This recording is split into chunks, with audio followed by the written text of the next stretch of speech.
أعوذ بالله من الشيطان الرجيم. بسم الله الرحمن الرحيم.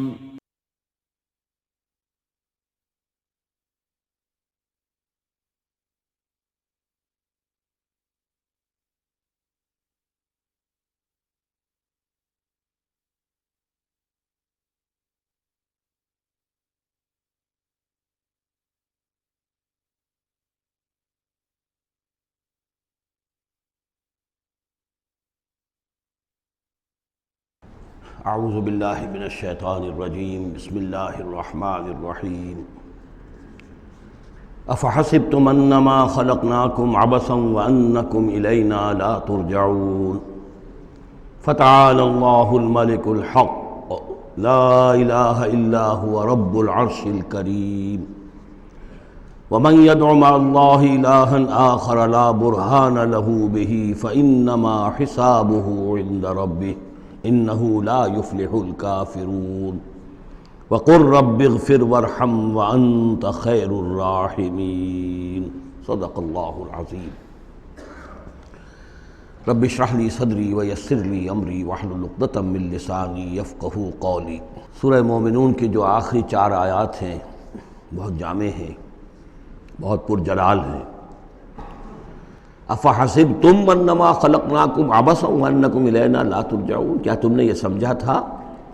کہ ہم نے تمہیں بیکار پیدا کیا تھا، بے مقصد پیدا کیا تھا، اور یہ کہ تم ہماری طرف لوٹائے نہیں جاؤ گے؟ یعنی یہ کہ در حقیقت اگر آخرت کا تصور موجود نہ ہو تو تخلیق انسانی کا مقصد کو سمجھ میں نہیں آتا۔ عام حیوانات کی طرح انسان ہوتا تو بات ٹھیک تھی، لیکن انسان عام حیوان نہیں ہے۔ اس میں خاص طور پر جو نیکی اور بدی کا امتیاز ودیت کیا گیا ہے، اس کے اندر جو ایک مورل سینس ہے، اخلاقی حس ہے، کچھ چیزوں کو یہ برا سمجھتا ہے، کچھ چیزوں کو اچھا سمجھتا ہے، اور یہ یونیورسل ہے، یہ کسی ایک قوم یا ایک علاقے کے لوگوں کی بات نہیں ہے۔ یہ مورل ویلیوز جو ہے یہ پرماننٹ ہے، یونیورسل ہے، گلوبل ہے۔ تو آخر ان کا نتیجہ کیا ہے؟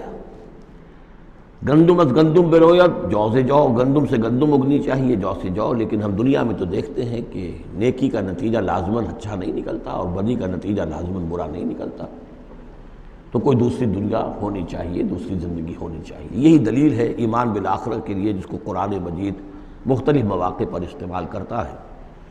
چنانچہ سورہ آل عمران کے آخری رکوع میں ہم یہ دیکھ چکے ہیں، ربنا ما خلقت ھذا باطلا سبحانک فقنا عذاب النار۔ گویا کہ وہی بات یہاں ہے، اور اگر اسے اس پچھلے سلسلہ کلام سے علیحدہ سمجھیں تو ترجمہ ہوگا کیا تم نے یہ سمجھا ہے؟ یہ گویا کہ اب مجھ سے اور آپ سے اللہ تعالیٰ مخاطب ہیں، جو بھی قرآن کا پڑھنے والا ہے۔ افحسبتم انما خلقناکم عبثا، اے انسانوں کیا تم نے یہ سمجھا ہے کہ ہم نے تمہیں بیکار بے مقصد پیدا کیا ہے؟ وانکم الینا لا ترجعون، اور تم ہماری طرف لوٹائے نہیں جاؤ گے؟ فتعالى اللہ الملک الحق، تو بہت بلند و بالا ہے بادشاہ جو سچا بادشاہ ہے، الملک ہے۔ ظاہر بات ہے کہ کوئی بادشاہ دنیا میں ایسا نہیں ہو سکتا کہ جو اپنے غداروں کو سزا نہ دے، وفاداروں کو خلعتیں نہ دے، جاگیریں نہ دے، انعامات نہ دے۔ دنیا کا نظام چل نہیں سکتا جزا و سزا کے بغیر۔ تو وہ الملک القدوس الملک الحق کیسے ممکن ہے کہ وہ اپنے جانثاروں، وفاداروں، تابع داروں، ان کو کوئی اجر و ثواب نہ دے، ان کی کوئی قدر افزائی نہ کرے، ان کی جو جانثاریاں ہیں ان کا انہیں کوئی صلہ نہ دے، اور جو ان کے غدار تھے، اس کے باغی تھے، انہیں کوئی سزا نہ دے؟ کیسے ممکن ہے؟ وہ تو بادشاہ ہے، بہت بلند و بالا، اور بادشاہ برحق ہے۔ لا الہ الا ہو، اس کے سوا کوئی معبود نہیں۔ رب العرش الکریم، وہ بہت عزت والے عرش کا مالک ہے۔ ومن يدع مع اللہ الہا آخر، اور جو کوئی بھی پکارے گا اللہ کے ساتھ کسی اور الہ کو، یعنی اللہ کے ساتھ پکارنا ہے، اللہ کو بھی پکار رہا ہے، کسی اور کو بھی پکار رہا ہے، لا برہان لہ بہ، اس کے لیے، اس کے حق میں، اس کے تائید میں کوئی برہان، کوئی دلیل موجود نہیں ہے۔ فإنما حسابہ عند ربہ، تو اس کا حساب جو ہے اس کے رب کے پاس ہے، اللہ تعالیٰ اس سے حساب لے لے گا۔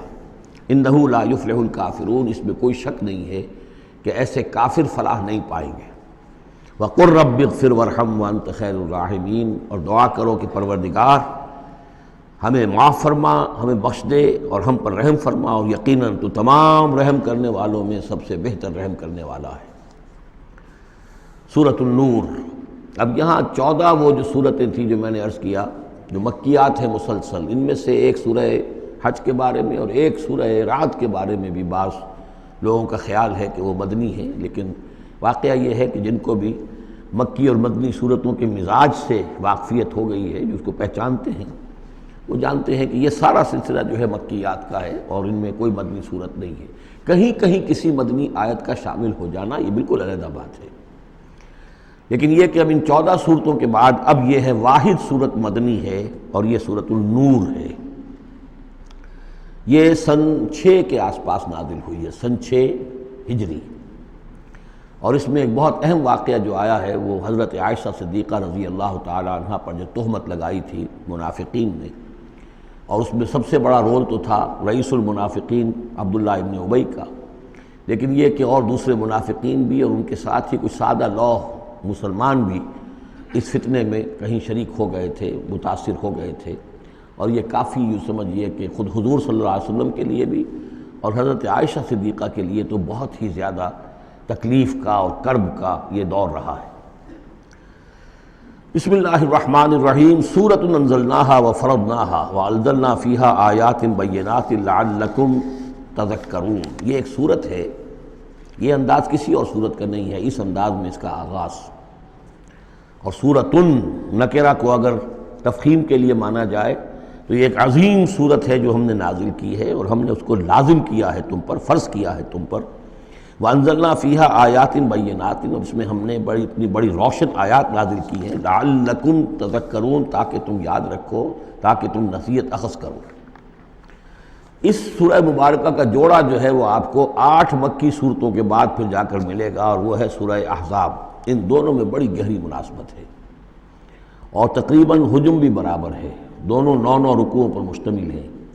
اگرچہ اس کی آیات جو ہیں یہ چونکہ بعد میں نازل ہوئی ہے تو 9 رکوع 64 آیات میں ہیں، وہاں 9 رکوع 73 آیات میں ہے، وہ پہلے نازل ہوئی، وہ سن 5 میں نازل ہوئی، یہ سن 6 میں نازل ہوئی، لیکن دونوں میں آیت نمبر 35 سورہ احزاب کی بھی سورہ نور کی بھی نہایت اہم ہے، ایمان کی حقیقت اور اسلام کی کیفیات کے بارے میں۔ الزانیۃ والزانی فاجلدوا من کل واحد منہما 100 جلدہ، زنا کرنے والی عورت ہو خواہ زنا کرنے والا مرد ہو، ہر ایک کو ان میں سے 100 کوڑے مارے جائیں۔ وَلَا تَأْخُذْكُمْ بِهِمَا رَأْفَةٌ فِي دِينِ اللَّهِ، اور تمہیں اللہ کے اس دین کے معاملے میں نہ روک دے کوئی شے ان کے اوپر مہربانی کے راستے سے، نہ تمہیں روک لے پکڑ لے، لا تاخذکم بہما، ان کے ساتھ نرمی اور ان کے ساتھ شفقت، فی دین اللہ، اللہ کے دین میں، یہ اللہ کا دین ہے، اللہ کی شریعت ہے، یہ اللہ کی حد ہے، اور اس حد کے اجرا میں کسی کی ہمدردی، کسی کے ساتھ تمہارا تعلق، تمہاری دل کی نرمی، تمہاری شفقت یہ کہیں آڑے نہ آ جائے۔ ان کنتم تؤمنون باللہ والیوم الآخر، اگر تم ایمان رکھتے ہو اللہ پر اور یوم آخر پر۔ یہ جو حد ہے یہ ہے اصل میں زانی زانیہ جو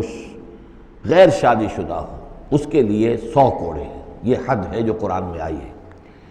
زانی اور زانیہ اگر شادی شدہ ہے تو اس کی حد قرآن میں نہیں ہے، لیکن وہ سنت رسول صلی اللہ علیہ وسلم سے ثابت ہے، اور شریعت اسلامی کا چونکہ جو اس کی سورسز ہیں، اس کی ایک بنیاد ہے اللہ کی کتاب، اور دوسری بنیاد جو انڈیپینڈنٹلی قرآن مجید سے آزاد ہو کر ایک مستقل بنیاد ہے، مستقل سورس ہے، وہ سنت رسول ہے صلی اللہ علیہ وسلم۔ تو رجم کا جو حکم ہے وہ سنت سے ہے، اور جیسا کہ میں آپ کو بتا چکا ہوں اصل میں یہ اس قاعدہ کلیہ کے تحت ہے کہ سابقہ شریعت میں، شریعت موسوی میں بعض احکام وہ تھے کہ جن کی نفی نہیں آئی ہے، اور انہیں جو قتل نبی اکرم صلی اللہ علیہ وسلم نے اس امت کے اندر بھی جاری رکھا ہے۔ ان میں سے یہ 2 حکم جو ہیں بہت اہم ہیں، ایک قتل مرتد کا حکم ہے، اور دوسرے زانی اور زانیہ جو شادی شدہ ہو اس کے سنسار کیے جانے کا حکم ہے۔ وَلْيَشْهَدْ عَذَابَهُمَا طَائِفَةٌ مِّنَ الْمُؤْمِنِينَ، اور چاہیے کہ جب انہیں یہ حد جاری کی جا رہی ہو، سزا دی جا رہی ہو، تو اس وقت موجود رہیں اور دیکھیں کچھ لوگ اہل ایمان میں سے، یعنی یہ پبلک میں ہو، اس لیے کہ اصل میں جو فلسفہ ہے اسلام میں جو سزاؤں کا اور تعزیرات کا اور حدود کا، وہ ڈیٹرنٹ کا ہے،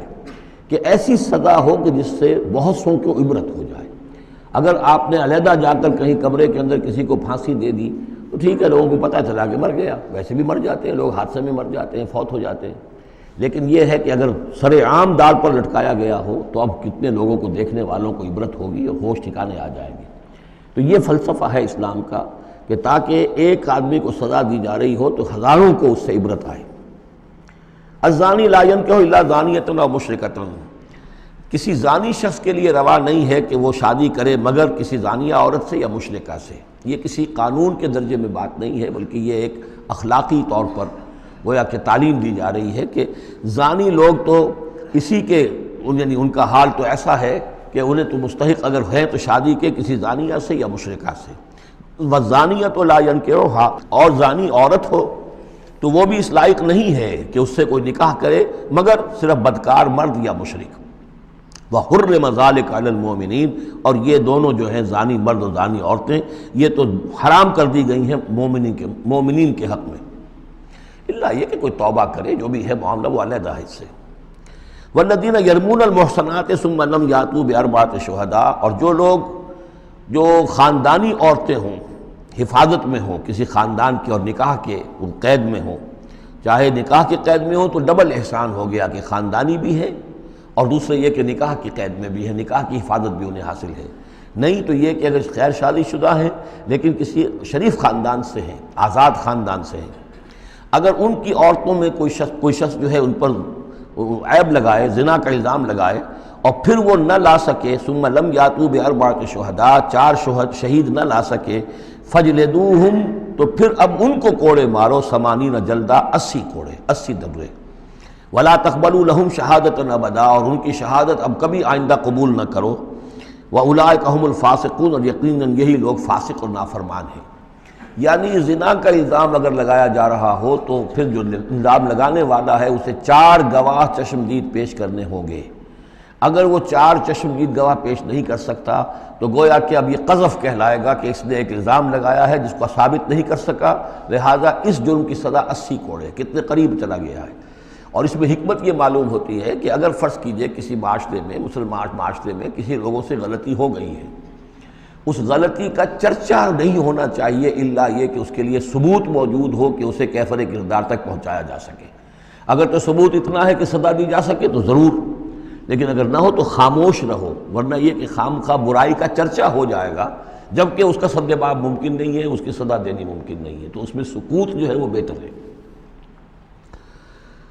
الا الذین تابوا، سوائے ان کے کہ جو توبہ کر لیں من بعد ذلک، اس کے بعد واصلحوا، اصلاح کر لیں، یعنی یہ کہ کبھی کسی زمانے میں ان سے یہ غلطی ہو گئی تھی، انہوں نے کوئی تہمت لگائی تھی زنا کی اور 4 گواہ پیش نہیں کر سکے، طویل عرصے تک جو ہے ان کی گواہی پھر کسی بھی اسلامی عدالت میں قبول نہیں کی گئی، لیکن بعد میں ان کی روش ایسی رہی ہے، رویہ ایسا رہا ہے، انہوں نے اصلاح کر لی ہے، توبہ کر لی ہے، اب وہ قابل اعتماد ہیں، تو یہ جو معاملہ ہے اس پر سے ختم ہو جائے گا، ان کی گواہی بعد میں قبول کی جا سکے گی۔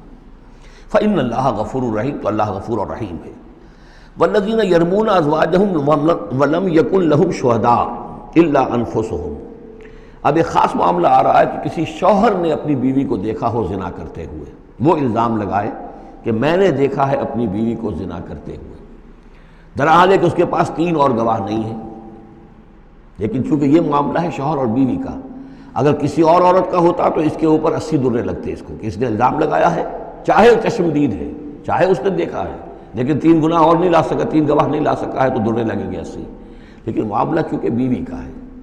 اس کے لیے خاص قانون ہے، اس کو لعان کہتے ہیں۔ وہ یہ ہے کہ والذین یرمون ازواجہم، جو الزام لگائیں زنا کا اپنی بیویوں پر، ثم ولم یکن لہم شہداء، اور ان کے پاس گواہ موجود نہ ہوں، الا انفسہم، سوائے ان کی اپنی جانوں کے، انہوں نے خود دیکھا ہے، فشہادۃ احدہم 4 شہادات باللہ، تو یہ ایک شخص کی گواہی بھی 4 گواہیاں شمار کی جائیں گی جبکہ وہ قسم کھائے اللہ کی، انہ لمن الصادقین، کہ وہ سچا ہے، حلفیہ بیان کرے۔ والخامسۃ، اور 5ویں بات یہ کہ وہ یہ کہے کہ ان لعنت اللہ علیہ ان کان من الکاذبین، کہ اگر میں جھوٹا ہوں تو مجھ پر اللہ کی لعنت ہو۔ 4 مرتبہ قسم کھا کر گواہی دینا گویا کہ وہ 4 گواہوں کی گواہی کے قائم مقام ہو جائے گا، جبکہ پھر وہ یہ بھی کہے کہ اگر میں جھوٹا ہوں تو اللہ کی لعنت مجھ پر ہو، لعنت اللہ علی الکاذبین ان کان من الکاذبین۔ وَيَدْرَؤْ عَنْهَا الْعَذَابَ، اب عورت کیا کرے گی جس کے اوپر اس کی بیوی جو ہے اس پر جو الزام لگایا گیا ہے، اگر وہ اس پر سے عذاب ٹل جائے گی سزا اور یہ حد عورت سے، ان تشہد اربع شہادات باللہ، کہ وہ بھی قسم 4 مرتبہ کھائے اللہ کی، انہ لمن الکاذبین، کہ یہ میرا شوہر جو مجھ پر الزام لگا رہا ہے جھوٹا ہے، والخامسۃ، اور 5ویں بات وہ یہ کہے ان غضب اللہ علیہا ان کان من الصادقین، کہ اگر میرا یہ شوہر اس الزام میں سچا ہے تو مجھ پر اللہ کا غضب آئے۔ اس انداز میں پھر یہ کہ عورت کے اوپر پھر حد جاری نہیں ہوگی، اور اگر شوہر کے 4 قسمیں کھا کر الزام لگانے اور پھر یہ کہ اللہ تعالیٰ کی لعنت اپنے اوپر طلب کرنے اگر جھوٹا ہو، اس کے بعد اگر بیوی خاموش رہتی ہے، وہ جوابی طور پر قسم نہیں کھاتی 4، اور نہ یہ کہتی ہے کہ اگر یہ سچا ہو تو مجھ پر اللہ کا غضب ہو، تو پھر اس پر حد جاری ہو جائے گی۔ لیکن اگر وہ بھی قسم کھا لے 4 قسمیں، اور یہ کہ ساتھ ہی یہ بھی کہے کہ اگر یہ سچا ہو اور واقعی اس کا الزام درست ہو مجھ پر، تو مجھ پر اللہ کا غضب نازل ہو جائے، تو پھر یہ کہ عذاب ٹل جائے گا، دنیا کی سزا اسے نہیں ملے گی۔ وَلَوْلَا فَضْلُ اللَّهِ عَلَيْكُمْ وَرَحْمَتُهُ، اور اگر اللہ کا فضل اور اس کی رحمت تمہارے شامل حال نہ ہوتی، وَأَنَّ اللَّهَ تَوَّابٌ الرَّحِيمٌ، تو گویا کہ یہاں پہ محذوف ہے کہ اگر اللہ کا فضل اور اس کی رحمت شامل حال نہ ہوتی تو تم بہت غلط راستے پر پڑ جاتے، تم کوئی بہت بڑا قدم اٹھا دیتے۔ وہ جو بھی واقعہ اب آگے آ رہا ہے یہ اس کے لیے تمہید ہے۔ وَأَنَّ اللَّهَ تَوَّابٌ حَكِيمٌ، یقیناً اللہ تعالیٰ بہت توبہ کا قبول فرمانے والا اور حکمت والا ہے۔ إِنَّ الَّذِينَ جَاءُوا بِالْإِفْكِ عُصْبَةٌ مِّنكُمْ، جن لوگوں نے یہ طوفان اٹھایا ہے، جن لوگوں نے تہمت تراشی ہے حضرت عائشہ صدیقہ رضی اللہ تعالی عنہا پر، یہ تمہارے ہی ایک گروہ ہے، تم ہی میں سے ہیں۔ لا تحسبوہ شرا لکم، اسے تم اپنے لیے برا نہ سمجھو، بل ہوا خیر لکم، بلکہ یہ بھی تمہارے لیے خیر ہے۔ اس کے ذریعے سے اللہ تعالیٰ تمہارے سامنے اب اس ضمن میں ہدایات دے گا، قوانین بتا دے گا، شریعت کے جو احکام ہیں وہ نازل ہو رہے ہیں، اس کے لیے گویا کہ یہ واقعہ جو ہے ایک تقریب بن گیا، ایک ذریعہ بن گیا۔ واقعہ اچھی طرح نوٹ کر لیجئے کہ غزوہ بنی مستلق میں حضور سن 6 کا ہے یہ واقعہ، ہجری کا تشریف لے گئے تھے۔ جب وہاں سے واپس آ رہے تھے تو جہاں رات کو ایک جگہ پر قیام تھا، اور حضرت عائشہ صدیقہ جو ہے ایک ہودج میں علیحدہ ہوتی تھیں، جیسے جس کو کہ اٹھا کر جو لوگ آتے تھے حمال، وہ اٹھا کر اسے اونٹ پر رکھ دیتے تھے، اور جہاں پر پڑا ہوا وہ ہودج اونٹ پر سے اتار کر نیچے رکھ دیا۔ تو رات کو کہیں قضائے حاجت کے لیے نکلی، پیشاب وغیرہ کی حاجت ہوئی، وہ کہیں گئیں، وہاں کچھ دیر لگ گئی، اور دیکھا واپس آ کر تو کہیں ہار اپنا گر گیا تھا، اس ہار کو دیکھنے کے لیے واپس گئیں۔ اتنی دیر میں وہ حمال آئے، اور حضرت عائشہ بہت دبلی پتلی تھیں، انہیں اندازہ نہیں ہوا کہ اس ہودج میں اس وقت ام المومنین موجود نہیں ہیں۔ انہوں نے اٹھایا اور وہ کوچ کا وقت ہو گیا تھا، اونٹ کے اوپر رکھا اور قافلہ چل دیا۔ اب جب یہ آئیں واپس تو اب دیکھا کہ وہ تو قافلہ جا چکا، ہکا بکا کیا کریں، تنہا ہے، رات کا وقت ہے۔ اس وقت انہوں نے بڑی عقل مندی سے کام لیا کہ اب اگر میں قافلے کے پیچھے دوڑی چلی تو پتہ نہیں میں کسی غلط راستے پہ مڑ جاؤں، اور پھر وہ تلاش بھی نہیں کر سکیں گے مجھے، تو بہتر یہ کہ میں یہیں پر بیٹھی رہوں، تاکہ انہیں جب بھی خیال ہوگا کہ اس ہودج کے اندر جو ہے ام المومنین عائشہ صدیقہ موجود نہیں ہے تو وہ تلاش میں پھر یہیں آئیں گے۔ تو وہاں بیٹھی ہوئی تھی، رات کا وقت تھا، نیند آ گئی، سو گئی، اس سے آپ کا چہرہ بھی کھل گیا۔ تو ایک صاحب تھے صحابہ میں سے صفوان ابن معطل، ان کی ڈیوٹی یہ ہوتی تھی کہ وہ لشکر کے پیچھے پیچھے چلتے تھے۔ لشکر چل رہا ہے تو ذرا فاصلے سے کہ کہیں کوئی گری پڑی چیز رہ گئی ہو، کہیں کوئی بیمار ہو، وہ چل نہ پایا ہو لشکر کے ساتھ اور رہ گیا ہو پیچھے، تو پیچھے وہ دیکھ بھال کرتے ہوئے آتے تھے۔ انہیں دور سے نظر آیا کہ یہاں کوئی شے پڑی ہوئی ہے، گٹھڑی سی پڑی ہے کوئی، تو جا کر دیکھا، حضرت عائشہ کو پہچان لیا، اور وہ کہتے ہیں کہ میں نے اس لیے پہچان لیا کہ حجاب کی آیت کے نازل ہونے سے پہلے میں نے انہیں دیکھا تھا۔ حجاب کی آیت نازل ہوئی ہے سورہ احزاب میں، سورہ احزاب 1 سال پہلے نازل ہو چکی ہے، تو جب تک حجاب کی آیت نہیں آئی تھی، ظاہر بات ہے کہ وہاں پردہ نہیں تھا، کوئی نقاب نہیں اوڑھتی تھی خواتین، اور نہ امہات المومنین، لہذا پہچانتے تھے۔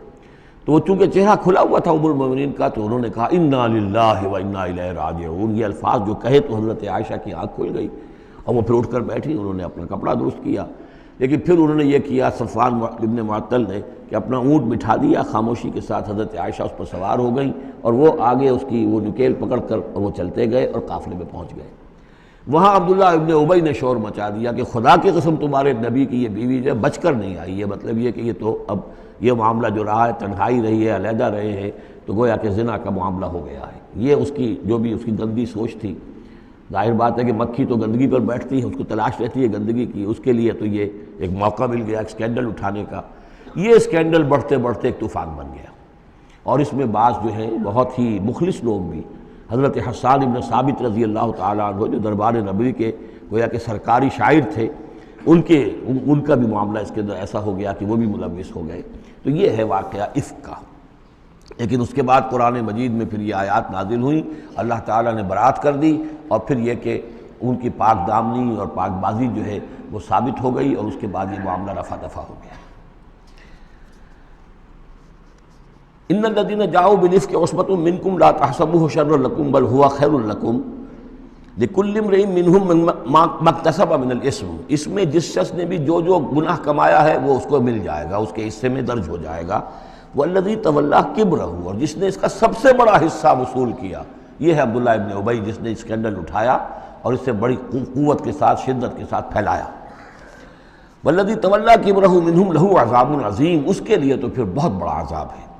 لولا اذ سمعتموہ، مسلمانوں تمہیں کیا ہو گیا، کیوں نہ ایسا ہوا کہ جب تم نے یہ سنا تھا، ظن المؤمنون والمؤمنات بانفسہم خیرا، تو مومن مرد اور مومن عورتیں اپنے بارے میں اچھا گمان کرتی، یعنی یہ کہ حضرت عائشہ کے بارے میں ان کے بارے یہ گمان ہونا چاہیے تھا، انہیں فوراً کہہ دینا چاہیے تھا، وقالوا ھذا افک مبین، اور وہ کہتے فوراً کہ یہ تو کوئی بہت بڑی تہمت ہے۔ لولا جاؤ علیہ باربعۃ شہداء، کیوں نہیں وہ لے کر آئے 4 گواہ، اگر تو ان کے پاس گواہ تھے یہ بات کہنے کے لیے تب تو زبان کھولنی چاہیے تھی، اگر 4 گواہ نہیں تھے تو انہیں زبان بند رکھنی چاہیے تھی۔ فَإِذْ لَمْ تَأْتُوا بِالشُّهَدَاءِ، اس لیے کہ یہ 4 گواہوں والی آیت جو ہے یہ سورہ نساء میں اتر چکی تھی، سورہ نساء سن 4 میں آ چکی ہے، وہ ابتدائی احکام جو تھے کہ 4 گواہ ہونے چاہیے اس معاملے کے اندر، یہ آیت سورہ نساء میں آ چکی ہے۔ تو فرمایا کہ یہ کیوں نہیں 4 گواہ لے کر آئے، فَإِذْ لَمْ تَأْتُوا بِالشُّهَدَاءِ، اگر وہ 4 گواہ نہیں لا سکے، فَأُولَٰئِكَ عِندَ اللَّهِ هُمُ الْكَاذِبُونَ، تو یقیناً اللہ کے نزدیک اور قانون اسلامی کے نزدیک پھر وہی جھوٹے ہیں۔ وَلَوْلَا فَضْلُ اللَّهِ عَلَيْكُمْ وَرَحْمَتُهُ، اور اگر نہ ہوتا اللہ کا فضل اور اس کی رحمت تمہارے شامل حال فی الدنیا والآخرہ، دنیا میں اور آخرت میں بھی، لَمَسَّكُمْ فِيمَا أَفَضْتُمْ، تو تم پر پڑتی اس چیز پر کہ جس کا چرچا تم نے کیا ہے، عذاب عظیم، بہت بڑا عذاب۔ اس تلقونہ بألسنتکم، یہ اصل میں انسانوں کی ایک عام کمزوری ہوتی ہے، اس طرح کی بات جو ہے بس ادھر سے سنی ادھر بیان کر دی، ادھر سے آگے بیان ہو گئی، جنگل کی آگ کی طرح اس قسم کی خبریں جو ہیں وہ پھیل جاتی ہیں۔ اس تلقونہ بألسنتکم، جب کہ تم اسے لے رہے تھے اپنی زبانوں سے، یعنی یہ کہ ایک زبان سے دوسری زبان کو، اور زبان سے نکلی اور کوٹھے چڑھی والی جو ایک کہاوت ہمارے ہاں ہے، اس طریقے سے آسانی سے وہ بات پھیلتی چلی گئی۔ وَتَقُولُونَ بِأَفْوَاهِكُمْ، اور تم کہہ رہے تھے اپنے منہوں سے، مَا لَيْسَ لَكُمْ بِهِ علم، جس کے لیے تمہارے پاس کوئی علم نہیں تھا، کوئی دلیل نہیں تھی، کوئی بنیاد نہیں تھی، کوئی گواہی نہیں تھی، کوئی معلومات کی کوئی سورسز نہیں تھی۔ وَتَحْسَبُونَهُ هَيِّنًا، اور تم اسے سمجھ رہے تھے کہ بہت ہلکی بات ہے، معمولی سی بات ہے۔ وَهُوَ عِندَ اللَّهِ عَظِيمٌ، جبکہ یہ اللہ کے نزدیک بہت بڑی بات ہے۔ کسی پر بھی، کسی مسلمان خاتون پر بھی اس طرح کی تہمت لگا دینا بہت بڑی بات ہے۔ کجا یہ کہ بازی بارش بابا ہم بازی، کہ ام المومنین عائشہ صدیقہ رضی اللہ تعالی عنہ زوج رسول صلی اللہ علیہ وسلم، اور یہ چیز جو ہے بہت بڑی ہے۔ وَلَوْلَا إِذْ سَمِعْتُمُوهُ قُلْتُم مَّا يَكُونُ لَنَا أَن نَّتَكَلَّمَ بِهَٰذَا، کیوں نہ ایسا ہوا کہ جب تم نے یہ سنا تھا تو تم کہتے کہ ہمارے لیے بالکل جائز نہیں ہے کہ ہم یہ بات زبان سے نکالیں۔ سبحانک، اللہ تو پاک ہے، ھذا بہتان عظیم، یقیناً یہ بہت بڑا بہتان ہے۔ یعظکم اللہ ان تعودوا لمثلہ، اللہ تعالیٰ تمہیں نصیحت کر رہا ہے مبادا تم دوبارہ پھر اس قسم کی کسی معاملے کے اندر اسی طریقے سے اعادہ کرو اور دوبارہ اسی کوئی حرکت کرو، ابداً کبھی بھی، ان کنتم مؤمنین، اگر تم مومن ہو۔ ویبین اللہ لکم الآیات، اور اللہ تعالیٰ تمہارے لیے اپنی آیات کو واضح کر رہا ہے، واللہ علیم حکیم، اللہ علیم اور حکیم ہے۔ ان الذین یحبون ان تشیع الفاحشۃ فی الذین آمنوا لہم عذاب علیم، بے شک وہ لوگ جو یہ چاہتے ہیں کہ اہل ایمان میں بے حیائی کا چرچا ہو جائے تو ان لوگوں کے لیے بہت دردناک عذاب ہے۔ ایک تو یہ کہ بے حیائی پھیل جائے، تشیع الفاحشہ شائع ہو جائے، بے حیائی عام ہو جائے، جو لوگ اس کے لیے، اب ظاہر بات ہے کہ آج کل تو کاروبار کے لیے، اپنے اخبار بیچنے کے لیے، اس کی جو ہے اشاعت بڑھانے کے لیے نئی سے نئی قسم کی رنگین تصویریں شائع کی جا رہی ہیں، یہ سارا کچھ ہو رہا ہے۔ کسی شے کا اشتہار دینا ہو، عورت کی تصویر ساتھ ہوگی، یہ سارا کچھ جو ہو رہا ہے، تو یہ لوگ کون ہیں کہ جو اس بے حیائی کو، بے پردگی کو یہ در حقیقت اس معاشرے میں پھیلا رہے ہیں؟ تو وہ لوگ کہ جو چاہتے ہیں کہ معاشرے کے اندر بے حیائی پھیلے، اور ایک اس کا مفہوم یہ بھی ہے کہ اگر کہیں ایسی کوئی غلط حرکت ہوئی ہے اور اس کا چرچا ہو گیا۔ یہ آج ہمارے اخبارات کے اندر بہت بڑے پیمانے پر ہو رہا ہے، یہ اسکینڈلز شائع کر دیتے ہیں۔ اب وہ بات صحیح بھی ہے یا نہیں، غلط ہے تب بھی، لیکن ایک بات ہے، اس کا چرچا ہو گیا، پورے دنیا کے اندر پہنچ گئی۔ اب ظاہر بات ہے کہ بچے بھی پڑھتے ہیں، بچیاں بھی پڑھتی ہیں، ان کے لیے تو گویا کہ یہ ایک ان کی معلومات کا ایک کھاتہ کھل گیا کہ ایسا بھی ہوتا ہے۔ جس طریقے سے آج کل ہو رہا ہے معاملہ، اس کے جس طریقے سے اخبارات میں شائع کیا جا رہا ہے، تو اس کی اس اشاعت کے اندر خرابی کا پہلو زیادہ ہے، مضر پہلو زیادہ ہے۔ اگر ہے بھی ایسا معاملہ، اگر تو سزا کے قابل ہے تو گواہی دو اور سزا دلواؤ، اور ایسی سزا ہو کہ جس سے ایک کو سزا ہو اور ہزاروں کو ہوش آ جائے، اور اگر نہیں ہے تو خاموش ہو، اس کے اوپر زبان کھولنا بھی جو ہے در حقیقت بہت بڑا جرم ہے۔ ان الذين يحبون ان تشيع الفاحشة في الذين آمنوا لهم عذاب عليم في الدنيا والآخرة، دنیا میں بھی اور آخرت میں بھی۔ واللہ یعلم وانتم لا تعلمون، اللہ جانتا ہے اور تم نہیں جانتے۔ ولولا فضل اللہ علیکم ورحمتہ، اور اگر اللہ کا فضل نہ ہوتا تم پر اور اس کی رحمت نہ ہوتی تو یہ تو طوفان ایسا اٹھا تھا کہ اس کے بڑے دور تک نتائج نکل سکتے تھے، یہ محذوف ہے۔ وان اللہ رؤوف الرحیم، تو اللہ بہت رؤوف ہے اور رحیم ہے۔ یا ایھا الذین آمنوا لا تتبعوا خطوات الشیطان، اہل ایمان شیطان کے نقش قدم کی پیروی نہ کرو۔ ومن یتبع خطوات الشیطان، جو کوئی بھی شیطان کے نقوش پا کی پیروی کرے گا، فإنہ یأمر بالفحشاء والمنکر، تو شیطان تو اسے حکم دے گا، وہ تو حکم دیتا ہے بے حیائی کا اور منکر کا، بری بات کا۔ ولولا فضل اللہ علیکم ورحمتہ، اور اگر نہ ہوتا اللہ کا فضل اور اس کی رحمت تمہاری شامل حال،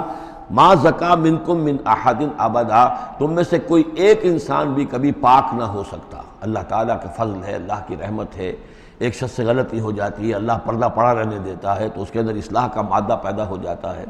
ایک دفعہ آدمی ننگا ہو جائے تو پھر ڈھیٹ ہو جاتا ہے۔ اس سے یہ کہ اللہ تعالیٰ جو ہے ان چیزوں کے اندر اس کی بڑی حکمت ہے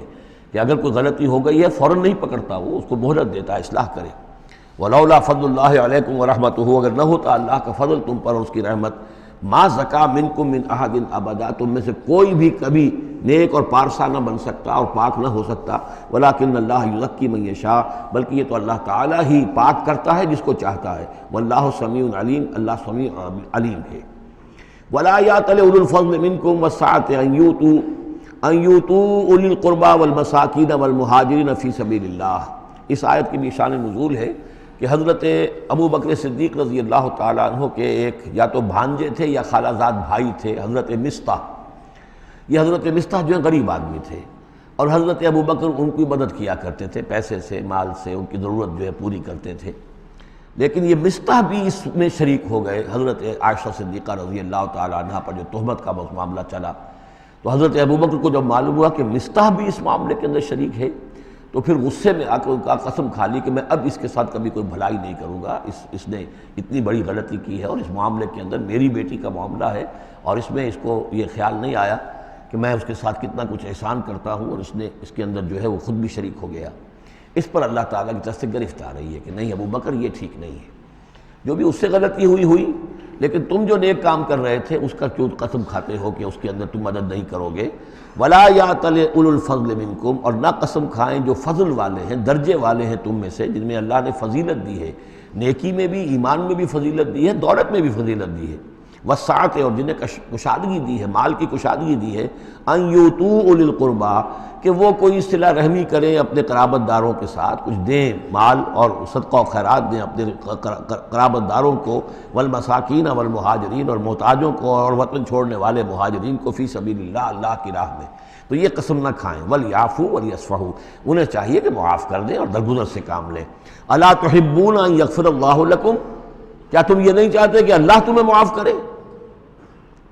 یعنی اے ابو بکر اگر تم یہ چاہتے ہو، تم سے بھی تو کوئی خطا آخر ہو جاتی ہے، اللہ معاف فرماتا ہے، کیا تم نہیں چاہتے کہ اللہ تمہاری خطاؤں سے درگزر کرے؟ الا تحبون ان یغفر اللہ لکم، کیا تم نہیں پسند کرتے اس کو کہ اللہ تمہیں معاف کرے؟ اس پر اس آیت کو سنتے ہی حضرت ابو بکر صدیق کے الفاظ یہ نقل کیے گئے، بلا یا ربنا انا نحبہ، کیوں نہیں پروردگار، ہم ضرور چاہتے ہیں کہ تو ہمیں معاف فرما دے۔ انہوں نے اپنی قسم کا کفارہ دیا اور اس کے بعد جو بھی وہ کرتے تھے ان کے ساتھ بھلائی اور نیکی، اس سلسلے کو جاری کر دیا۔ واللہ غفور الرحیم، اور اللہ تعالیٰ غفور ہے اور رحیم ہے۔ ان الذین یرمون المحصنات الغافلات المؤمنات، یقیناً وہ لوگ کہ جو تہمت لگاتے ہیں ان پاک دامن عورتوں پر کہ جو غافل ہیں، جن کو ان چیزوں کا ہوش بھی نہیں ہے، جن کا گمان بھی ادھر نہیں گیا، المومنات اہل ایمان میں سے لعنوا فی الدنیا ایسی معصوم اور پاک دامن عورتوں پر جو تہمت لگانے والے ہیں ان پر پھٹکار ہے دنیا میں بھی اور آخرت میں بھی، وَلَهُمْ عَذَابٌ عَظِيمٌ اور ان کے لیے بہت بڑا عذاب ہے۔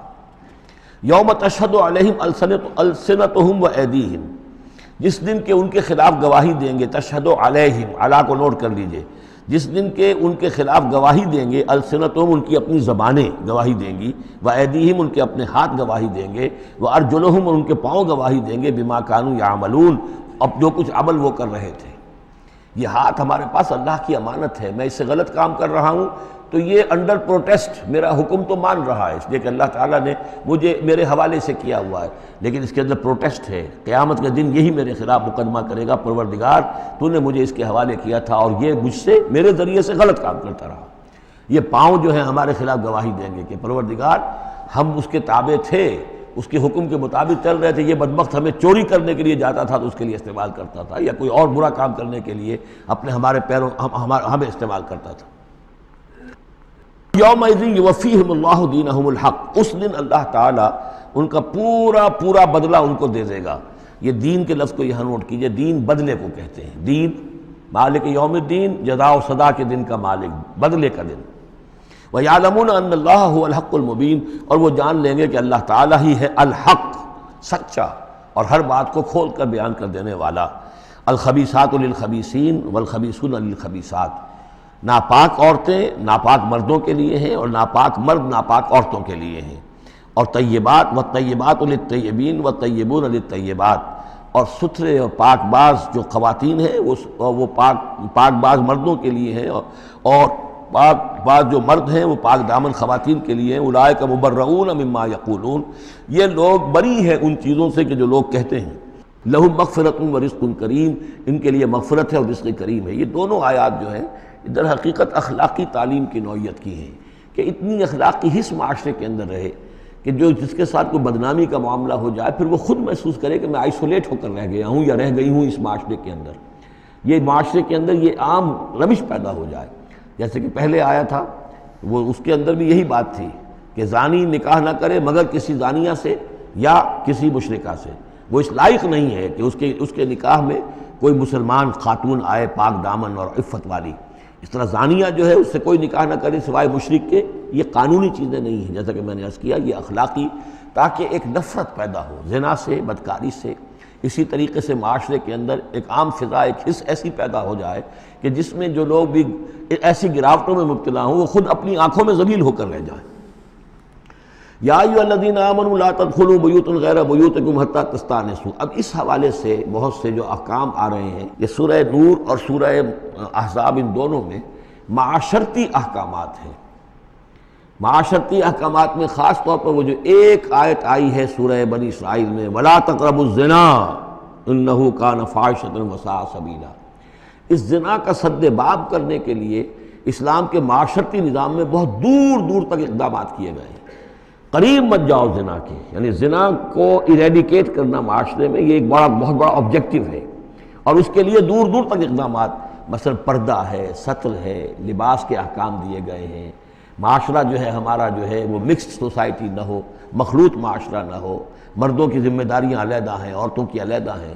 معاشرہ جو ہے سیگریگیٹڈ ہو، مردوں اور عورتوں کے درمیان اختلاط نہ ہو۔ یہ ساری چیزیں کس کے لیے؟ یہ اسی لیے ہے کہ یہ در حقیقت اس قدر شدید کشش ہے مرد اور عورت کے اندر، یہ اللہ نے جو دو جنسیں بنائی ہیں، اور اس میں یقیناً جو سیکس کا معاملہ اتنا پورٹنٹ موٹیو ہے کہ اس کو اگر پوری طریقے سے، جیسے گھوڑا بہت منہ زور ہو تو اسے بہت باندھ کر رکھنا پڑے گا اور بڑا اس کو کنٹرول کرنے کے لیے محنت کی ضرورت ہے، اسی طریقے سے اس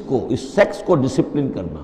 اور صحیح انداز میں اس کو جو ہے ہارنس کرنا، اور اس کے لیے یہ ہے کہ غلط راستوں سے اس کو بچانا، اس کے لیے بڑے دور دور تک احکام دیے گئے، اور یہ پورا معاشرتی نظام اسلام کا اسی بنیاد پہ اب قائم ہے۔ اب اسی میں سے مثلاً یہ گھر کی پرائیویسی بھی ہے، ایک گھر ہے، گھر میں ایک شوہر ہے، اس کی بیوی ہے، اب آپ فوراً چلے گئے سیدھے گھر کے اندر؟ نہیں، اے اہل ایمان مت داخل ہوا کرو گھروں میں اپنے گھروں کے سوا، حتیٰ تستانسوا، یہاں تک کہ بول چال کر لو، اجازت لے لو، وتسلموا علی اہلہا، اور اذن لینے کی اس وقت جو ہوتی تھی شکل وہ یہی کہ جا کر دروازے پر کہو السلام علیکم، معلوم ہوا کہ کوئی صاحب ہیں کہ جو آئے ہیں ملنا چاہتے ہیں، اور اندر آنا چاہتے ہیں۔ اب اس کے بعد یہ کہ وہ اپنی آئیڈینٹی دیں اور پھر ان کو آنے کی اجازت دی جائے، یہ نہیں کہ بے دھڑک چلے جا رہے ہیں۔ ذالکم خیر لکم لعلکم تذکرون، یہی تمہارے لیے بہتر ہے تاکہ تم نصیحت حاصل کرو۔ فإن لم تجدوا فيها أحدا فلا تدخلوها، اگر اس گھر میں کوئی نہ ہو تو پھر اس میں داخل مت ہو، حتیٰ یؤذن لکم، یہاں تک کہ تمہیں اجازت دی جائے۔ جو گھر کا مالک ہے وہ اگر اجازت دے کہ ہاں میرا گھر اس وقت خالی ہے تم اس میں جا سکتے ہو، ورنہ یہ کہ خالی گھر کے اندر جہاں کوئی نہیں ہے داخلے کی اجازت نہیں ہے۔ وَإِن قِيلَ لَكُمْ، اور اگر کہا جائے تم سے ارجعوا، چلے جاؤ، لوٹ جاؤ، اس وقت میں ملنے کے لیے تیار نہیں ہوں یا میں اپنی کسی مشغولیت میں ہوں، فارجعوا، تو لوٹ جاؤ۔ اب دیکھیے یہ آداب ہیں۔ ہمارے ہاں یہ ہے کہ آپ پہنچ گئے، نہ ٹائم لیا ہوا ہے نہ پہلے سے طے ہے، آپ سمجھتے ہیں کہ مجھے ریسیو کرنا اس کا فرض ہے، کیوں نہیں ملا؟ اس نے انکار کر دیا تو اس کا مطلب یہ کہ بڑا متکبر ہے اور بہت یہ جو ہے شخص جو ہے، یہ نہیں۔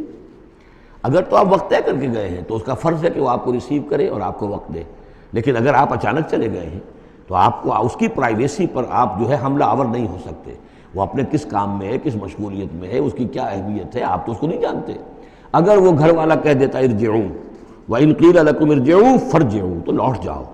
ہوا اذکیٰ لکم، یہی تمہارے لیے زیادہ پاک ہے، پاک بازی کا معاملہ، واللہ بما تعملون علیم، اور جو کچھ تم کر رہے ہو اللہ اس سے واقف ہے۔ لیس علیکم جناح ان تدخلوا بیوتا غیر مسکونۃ، اس میں کوئی حرج نہیں ہے کہ تم داخل ہو جایا کرو ایسے گھروں میں کہ جن میں سکونت نہیں ہے، جس میں کوئی لوگ رہتے نہیں ہیں، ریزیڈینشل نہیں ہے۔ اب گوڈاؤنز ہیں، اب ایسا تو نہیں کہ گوڈاؤنز میں آپ نہیں جا سکتے، سامان پڑا ہوا گودام ہے آپ جا سکتے،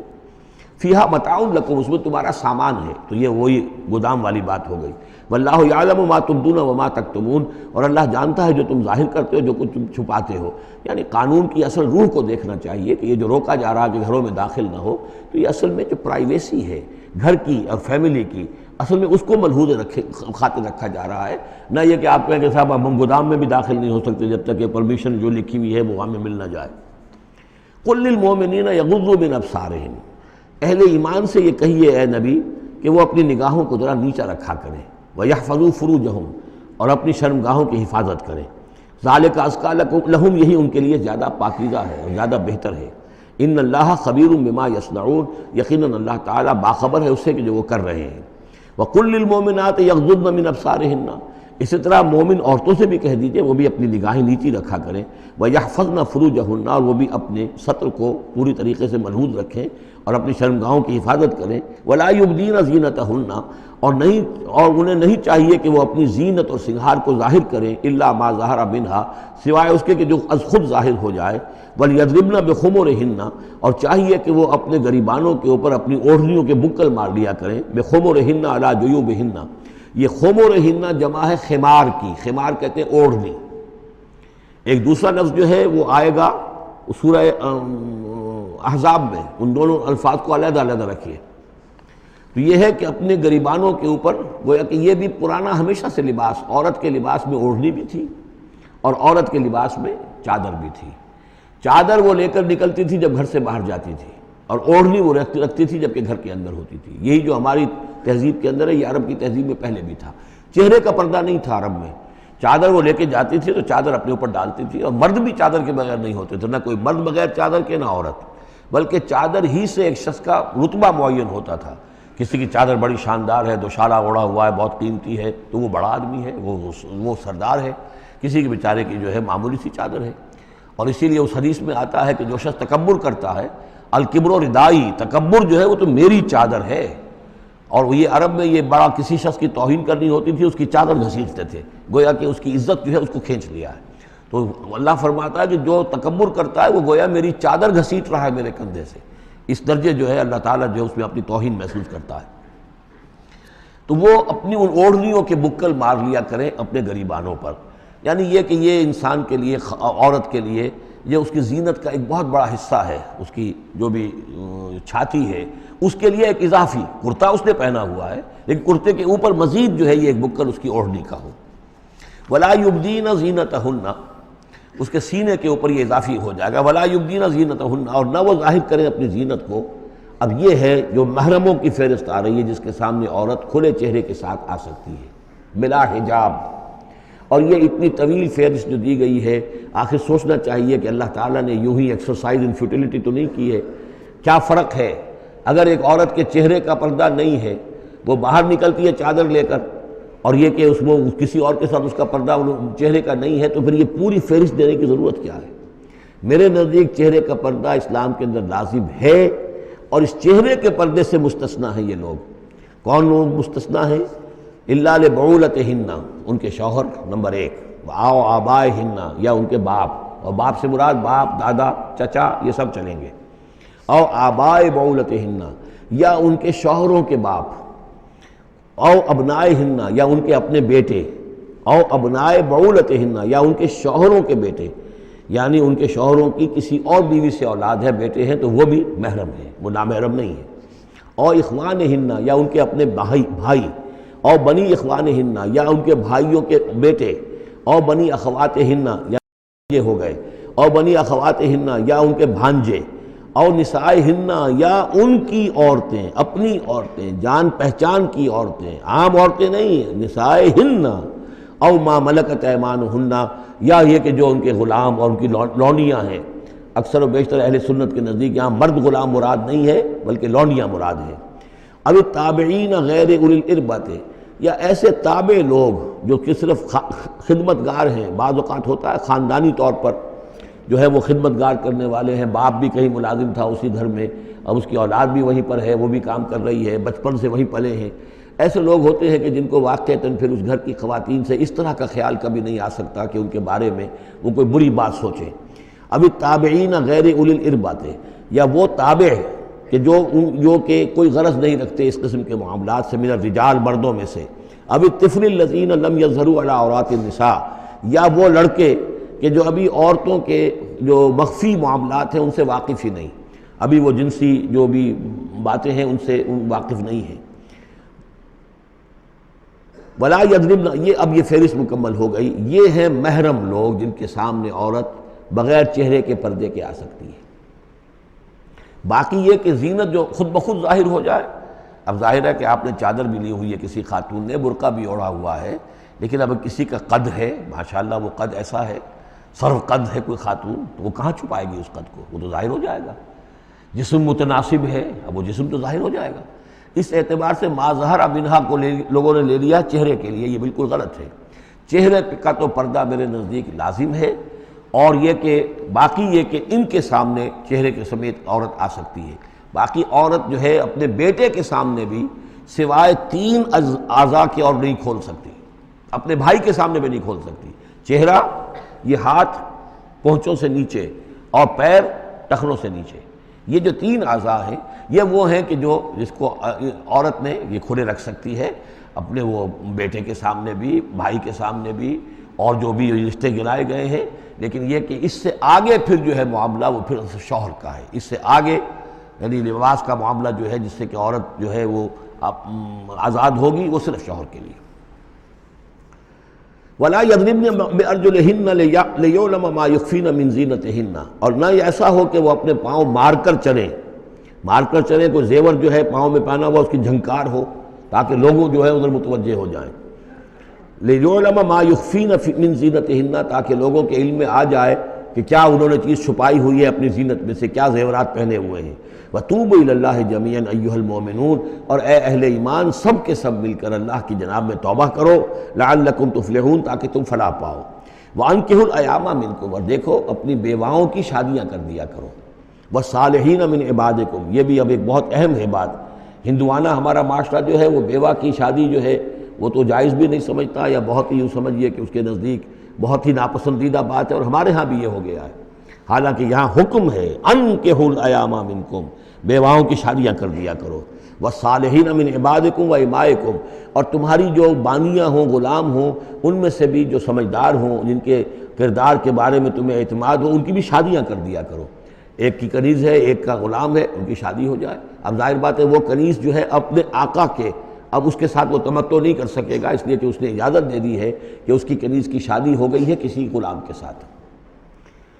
وَالصَّالِحِينَ مِنْ عِبَادِكُمْ وَإِمَائِكُمْ إِنْ يَكُونُوا فُقَرَاءَ، اگر وہ فقیر ہوں گے، مہر وغیرہ دینے کی ان کے اندر ہمت نہیں ہے، صلاحیت نہیں ہے،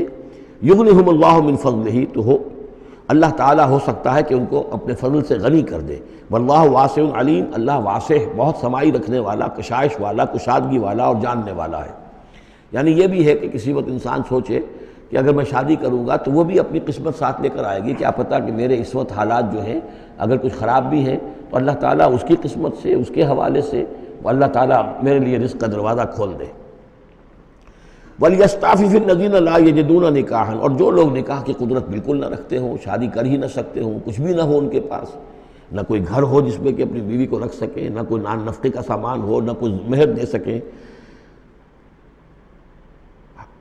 وَلْيَسْتَعْفِفْ، تو انہیں چاہیے کہ وہ اپنی عفت کی حفاظت کریں، پوری طریقے سے اپنے اس جو جنسی جذبے کو کنٹرول کریں۔ الَّذِينَ لَا يَجِدُونَ نِكَاحًا حَتَّى يُغْنِيَهُمُ اللَّهُ مِنْ فَضْلِهِ، یہاں تک کہ اللہ تعالیٰ انہیں اپنے فضل سے غنی کر دے۔ وَالَّذِينَ يَبْتَغُونَ الْكِتَابَ مِمَّا مَلَكَتْ أَيْمَانُكُمْ فَكَاتِبُوهُمْ، اور تمہارے غلاموں میں سے جو تمہارے ساتھ چاہیں مکاتبت کرنا۔ یہ مکاتبت کا قاعدہ یہ تھا کہ غلام یہ طے کرتا تھا کہ جناب میں آپ کو اتنے لاکھ درہم دے دوں گا، اتنی مدت کے اندر اندر آپ مجھے آزاد کر دیجئے، تو یہ معاہدہ ہو گیا، اب وہ آزاد ہو گیا، لیکن آزادی اسی میں ہے کہ اسے وہ رقم اتنی عرصے کے اندر ادا کرنی ہے، اب وہ کمائے گا، محنت کرے گا، کوشش کرے گا اور وہ رقم ادا کر دے گا، یہ مکاتبت تھی۔ تو جو بھی تمہارے غلاموں میں سے مکاتبت چاہیں، مما ملکت ایمانکم فکاتبوہم، تو یہ مکاتبت کر لیا کرو۔ قرآن مجید نے وہ تمام راستے کھولے ہیں کہ جن سے غلاموں کی آزادی کا جو ہے آسانی کے ساتھ تدریجاً سہج انداز کے اندر ان کی غلامی کا جو ہے سلسلہ ختم ہو کر آزادی کی طرف راستہ کھل جائے۔ فَقَاتِبُوهُمْ إِنْ عَلِمْتُمْ فِيهِمْ خَيْرًا، اگر تم دیکھ رہے ہو ان کے اندر کہ خیر ہے، بھلائی ہے، واقعتاً یہ شخص اعتماد کیا جا سکتا ہے، یہ بھاگ نہیں جائے گا اور یہ جو بھی کرنا چاہ رہا ہے معاہدہ اس کو پورا کرنے کی اس کی نیت ہے۔ وَآتُوهُمْ مِن مَالِ اللَّهِ الَّذِي آتَاكُمْ، پھر ایسے لوگوں کو جنہوں نے مکاتبت کی ہو تم بھی مال دیا کرو، جو اللہ کا مال تمہارے پاس اللہ نے تمہیں دیا ہے، یعنی لوگ مدد بھی کریں اس کی تاکہ وہ اپنی اس رقم کو جلد از جلد ادا کر کے اور وہ پھر آزاد ہو جائے۔ وَلَا تُكْرِهُوا فَتَيَاتِكُمْ عَلَى الْبِغَاءِ، اور دیکھو اپنی باندیوں کو، چھوکریوں کو، یہ جو وہاں پہ باندیاں کنیزیں ہوتی تھی انہیں بدکاری پر مجبور نہ کرو۔ ان اردنا تحسنا، اگر وہ چاہیں کہ وہ پاک دامن رہیں، وہ کسی قلعے میں رہیں، اور ان سے چونکہ یہ بھی رواج وہاں تھا، ان باندیوں سے پھر وہ پیشہ کراتے تھے۔ اب یہ اصل میں اصلاح ہو رہی ہے اس معاشرے کی، اور اس کے اندر ان چیزوں کو رفتہ رفتہ روکا جا رہا ہے۔ جیسے سورہ نساء میں آیا تھا، ایسا بھی ہوتا تھا کہ باپ کی بیویاں جو ہیں، اپنی جو سوتیلی مائیں ہیں، انہیں اپنے گھر میں ڈال دیا، لیکن یہ ساری چیزیں رفتہ رفتہ ایک ایک کر کے پھر ان کی بندش ہوئی ہے، تو وہ اپنی لونڈیوں سے پیشہ کراتے تھے اور کمائی خود کھاتے تھے۔ تو فرمایا یہ بہت غلط ہے، لِتَبْتَغُوا عَرَضَ الْحَيَاةِ الدُّنْيَا، تاکہ تم حاصل کرو دنیا کی زندگی کا سامان۔ وَمَنْ يُكْرِهُنَّ فَإِنَّ اللَّهَ مِنْ بَعْدِ إِكْرَاهِهِنَّ غَفُورٌ رَحِيمٌ، اور اگر کوئی ان کو مجبور کرے گا اس کام کے لیے تو اللہ تعالیٰ ان کی اس مجبوری کی بنا پر ان کے حق میں غفور اور رحیم ہوگا۔ تم پر وبال آئے گا، جو کام یہ غلط کروائے گا وبال اس پر آئے گا۔ اگر وہ خود جو ہے مجبوراً کر رہی ہے اور وہ اس کے لیے ذہناً تیار نہیں ہے تو بہرحال اللہ اس کے حق میں غفور اور رحیم ہوگا۔ وَلَقَدْ أَنزَلْنَا إِلَيْكُمْ آيَاتٍ مُبَيِّنَاتٍ، اور دیکھو ہم نے نازل کر دی ہیں تمہاری جانب یہ روشن آیات، وَمَثَلًا مِّنَ الَّذِينَ خَلَوْا مِن قَبْلِكُمْ، اور وہ ساری باتیں بھی ہم نے بتا دی ہیں کہ جو ان لوگوں میں تھیں جو تم سے پہلے تھے۔ یہ ساری گندگیاں، معاشرتی خرابیاں جو ہیں یہ پہلوں کے اندر بھی تھیں، ہم نے ان سب کی نشاندہی کر دی ہے۔ وَمَوْعِظَةً لِّلْمُتَّقِينَ، اور اہل تقویٰ کے لیے ہم نے نصیحت یہ نازل فرما دی ہے۔ قَدْ جَاءَتْكُمْ مَوْعِظَةٌ مِّن رَبِّكُمْ وَشِفَاءٌ لِّمَا فِي الصُّدُورِ۔ اب یہ 5واں رکوع آ رہا ہے، اور یہ ہمارے اس منتخب نصاب کا جو دوسرا حصہ ہے، ایمان کی بحث، اس کے ضمن میں یہ بہت اہم درس ہے۔ اور یہ آیت نمبر 35 جو آ رہی ہے، یہ قرآن مجید کی عظیم ترین آیات میں سے ہے۔ اس سورہ مبارکہ کی بھی آیت نمبر 35 اور سورہ احزاب میں بھی بالکل ٹھیک یہی نمبر، آیت نمبر 35 آپ کو ملے گی۔ یہ ایمان پر اور وہ اسلام کی کیفیات پر قرآن مجید کی عظیم ترین آیات ہے۔ اللہ نور السماوات والارض، اللہ آسمانوں اور زمین کا نور ہے۔ مثل نور ہی، اس پر ایمان کی مثال، اس کے نور ایمان کی مثال ایسی ہے کہ مشکاتن، جیسے ایک طاق ہے، فیہا مصباح، اس میں ایک چراغ روشن ہے۔ المصباح فی زجاجہ، وہ چراغ جو ہے چمنی کے اندر ہے، شیشہ ہے اس کے اوپر، جیسے لالٹینیں ہوتی تھی پچھلے زمانے میں، گلوب کے ساتھ جو ہے وہ لیمپ ہوتے تھے۔ الزجاجہ تو کانہا کوکب دری، اور وہ شیشہ چمک رہا ہے جیسے کہ ایک چمکدار ستارہ ہو۔ یوقد من شجرۃ،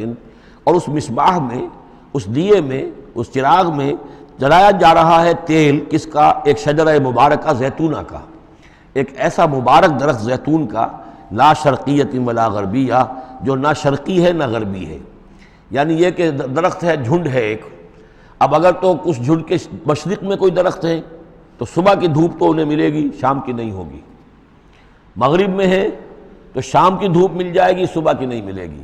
ایک علیحدہ کھڑا ہوا ہے کوئی جس کے نہ ادھر کوئی اور ہے نہ ادھر کوئی اور درخت ہے، تو پورے دن کی تمازت دھوپ کی جو ہے وہ جذب کر رہا ہے۔ اور ایسے درخت کا جو روغن زیتون ہوتا تھا وہ بہت صاف شفاف، اسی کی مثال دی جا رہی ہے جو نہ شرقی ہے نہ غربی ہے، وہ کسی جانب سے اوٹ میں ہے ہی نہیں۔ یکاد زیتھا یضیء، اس کا جو روغن ہے وہ بھڑک اٹھنے کو بیتاب ہے، قریب ہے کہ روشن ہو جائے۔ وَلَوْ لَمْ تَمْسَسْهُ نَارٌ، چاہے اسے ابھی آگ نے چھوا ہی نہ ہو۔ نور علی نور، جب آگ مس کر جائے، چھو جائے تو پھر نور علی نور ہے، وہ بھڑک اٹھتا ہے۔ یہدی اللہ لنورہ من یشاء، اللہ تعالیٰ ہدایت فرماتا ہے اپنے نور کی جانب جس کو چاہتا ہے۔ وَيَضْرِبُ اللَّهُ الْأَمْثَالَ لِلنَّاسِ، اور اللہ تعالیٰ مثالیں بیان کرتا ہے لوگوں کے لیے۔ وَاللَّهُ بِكُلِّ شَيْءٍ عَلِيمٌ، اور اللہ ہر چیز کا کما حقہ علم رکھتا ہے۔ یہ اصل میں ایمان کے لیے، اس کے اجزاء ترکیبی کے لیے بہترین تمثیل ہے، جس کو میں پہلے بیان کرتا رہا ہوں کہ ایک ہے فطرت، انسانی فطرت۔ اگر فطرت سلیم ہے تو اس کے اندر یہ ایمانی حقائق موجود ہیں، معرفت خداوندی موجود ہے، البتہ اس پر کوئی پردے آ گئے ہیں، اس کے اوپر جو ہے کچھ غلاف پڑ گئے ہیں، اور جب آتی ہے وہی وہ اس کو ایکٹیویٹ کرتی ہے۔ آیات الہیہ جو ہیں، آیات قرآنیہ، وہ اندر کے اندر جو ڈورمنٹ اس کی کانشسنس ہے ایمان کی، اس کو ایکٹیویٹ کر کے شعور پر لے آتی ہے۔ اس کو یوں سمجھے کہ جیسے تیل ہے، اب تیل ایک ہے کڑوا تیل، جس سے کہ ہم دیے کبھی جلایا کرتے تھے، اب تو شاید ہی کہیں آپ نے دیکھا ہو دیا کس کو کہتے ہیں، لیکن اس میں وہ کڑوا تیل جو جلتا تھا، تو کڑوا تیل خود آگ نہیں پکڑ سکتا، اس میں بتی ڈالنی پڑتی تھی، کوئی کپڑے کی بتی ہے بٹکر، یا یہ کہ وہ روئی کی بتی بنائی ہے، اس بتی کا پھر آگ لگاتے تھے تو جل تو رہا ہے تیل، لیکن بواسطہ بتی، براہ راست وہ تیل جلنے کی پوزیشن میں نہیں ہے۔ لیکن ایک تیل ہے پیٹرول، اس کو جو کڑوے تیل سے روشنی حاصل کرنے کے لیے جتن کرنے پڑ رہے ہیں آپ کو جلانے کے لیے، اور پیٹرول گویا کہ بیتاب ہے، وہ بھڑک اٹھنے کو بیتاب ہے، ذرا سی چنگاری قریب آئی اور بھڑک گیا۔ اسی طریقے سے انسانوں کی طباع کا فرق ہے۔ کچھ لوگوں کی جو فطرت ہے اتنی سلیم ہوتی ہے، اتنی نیکی ہوتی ہے اس کے اندر، کہ جیسے ہی وہی سامنے آئی، آئینہ جگمگا اٹھا ایک دم، اس لیے کہ اوپر غبار ہے ہی نہیں، اس کے اوپر کوئی اور جو ہے پردے پڑے ہوئے ہیں ہی نہیں۔ یہ مثال صدیقین کی ہے جو میں نے کل بھی آپ سے عرض کیا تھا، کہ جیسے کہ حضور نے فرمایا میں نے جس کے سامنے بھی دعوت ایمان رکھی، اس نے کچھ نہ کچھ توقف اور تردد ضرور کیا، سوائے ابو بکر کے کہ ایک لحظے کا بھی توقف نہیں کیا۔ یہ اس لیے کہ ان کی فطرت اتنی سلیم تھی، گویا کہ وہ پیٹرول تھا ان کے اندر جو بھڑک اٹھنے کو بیتاب تھا، کہ ذرا قریب بھی اگر دیاشنائی آ گئی تو بھڑک اٹھے۔ لیکن کچھ لوگ وہ تھے کہ جن کا تیل اتنا صاف اور پاک نہیں تھا، ان میں کوئی تکدر تھا، انہیں وقت لگ گیا، اگرچہ یہ کہ بالآخر وہ ایمان لے آئے، لیکن یہ کہ کچھ اس میں بتی ڈالنی پڑی، کوئی اس کے لیے محنت کرنی پڑی۔ السابقون الاولون من المہاجرین والانصار والذین اتبعوہم باحسان، پھر وہ لوگ ہیں جو بعد میں درجہ بدرجہ پھر ان کے بعد آتے چلے گئے۔ تو اسی طریقے سے ایمان کی مثال ہے کہ یہ روغن فطرت یا نور فطرت، نور روح، روحانی نور جو ہمارے اندر ہے نور تجلی بھی اسی خاک میں پنہاں، غافل تجرا صاحب ادراک نہیں ہے۔ وہ جو ہماری روح کے اندر ہے، روح ملکوتی کے اندر جو نور ہے، یہ نور اور باہر سے جو قرآن کا نور، وحی کا نور آیا، ان دونوں کے نور کے اجتماع سے پھر نور علی نور کی کیفیت پیدا ہوئی۔ اب وہ نور ایمانی جو ہے وجود میں آ گیا۔ اللہ نور السماوات والارض مثل نورہ کمشکاۃ فیہا مصباح المصباح فی زجاجہ۔ اور ذہن میں رکھیے یہ ہمارا جو پنجر ہے پسلیوں کا، اس کی واقعتاً طاق کی سی شکل ہے، یہ نیچے سے چوڑا ہو رہا ہے، اوپر سے تنگ ہو رہا ہے، طاق ایسے ہی ہوتے تھے۔ ڈائفرام جو ہے وہ اس طاق کا گویا کہ فلور ہے، جو ہمارے ایبڈومینل کیویٹی کو چیسٹ کیویٹی سے علیحدہ کرنے والا عضو ہے، اور دل رکھا ہوا ہے اس کے اوپر، یہ گویا کہ چراغ ہے۔ اس دل میں نور ایمان ہوتا ہے، اس دل کے اندر جو ہے وہ اللہ کا نور، اور یہ نور بنا ہے دو چیزوں سے، ایک وہ نور فطرت جو اس کے اندر موجود تھا اس کی روح کے اندر، اور ایک نور وحی۔ ان دونوں کے اجتماع سے نور علی نور، وہ نور جو ہے وہ نور ایمان کی شکل میں اس قلب کے اندر جو ہے وہ جاگزی ہوا اور قلب منور ہو گیا۔